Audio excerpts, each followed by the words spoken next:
আসসালামু আলাইকুম WhatsApp guys, আশা করি আল্লাহর অসীম রহমতে আপনারা সকলেই ভালো আছেন। আলহামদুলিল্লাহ আমরাও ভালো আছি। তো আমাদের মাঝে আছে আমাদের প্রিয় ছোটো ভাই রাব্বি, সে আর কি মাছ মারতেছে। তো আগেও কিছু মাছ মারছে, এই যে বালতিতে আছে দেখেন। আলহামদুলিল্লাহ বেশ ভালোই মাছ পাইছে। এবং আমাদের মাঝে আরও আছে তামিম আমার ভাইপো, এবং আরও রয়েছে রাসেল ভাইয়ের ভাগ্নে, এটার আমি নাম জানি না। তো দেখা যাক রাব্বি কি মাছ পাই। রাব্বি কি বুঝিস হে? তামিম সরে দাঁড়া। হ্যাঁ ওইন দাঁড়া। রাব্বি কি বুঝিস, মাছ কি পাবি? আচ্ছা তাহলে আয়, এ নিয়ে এসে জালটা মেলাইস, বুঝছিস?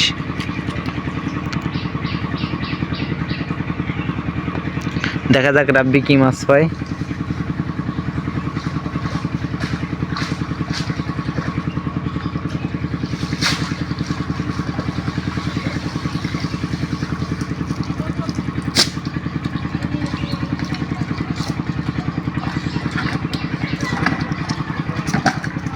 হ্যাঁ তামিম একটু হেল্প করে দে, ওরে সাহায্য করে দে। হ্যাঁ যাক, মাছ তো মোটামুটি ফাইসিত মনে হয়। আগে কয়বার মারিস তুই জায়গাতে? আগে একবার। একবার? কিরাম পাইছিস? 1.5 কেজি।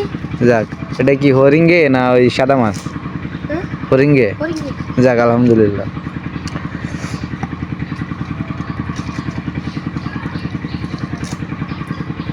এবং এই হচ্ছে একটা অপতিত, মানে হাড়া, আমাদের ভাষায় আর কি হাড়া বলি।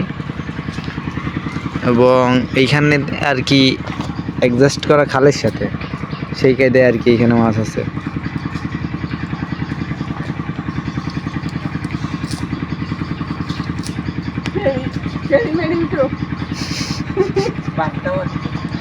বাগদা হয়েছে, গল্লা হয়েছে।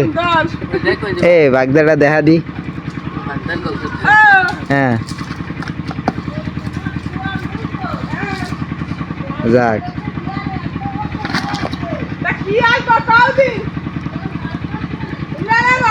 যাক তেলাপিয়া। আর কি কি পাইছিস তুই? এই জায়গায় এনে দেয়, এই জায়গা কাছে এনে দেখা দেয় কি কি পাইছিস। হ্যাঁ ধরে ধরে দেখা। নাম বলিস কোনটা কি? এটা হলো হরিঙ্গে চিংড়ি, হ্যাঁ এটা হলো তেলাপিয়া। ওটা হরিঙ্গে বলে না, গুদা চিংড়ি বলে, শালা কাটা। যাই হোক, পরবর্তীতে দেখা যাবে ইনশাল্লাহ। তাহলে আজকের মতো এখানে বিদায় নিচ্ছি। আল্লাহ হাফেজ।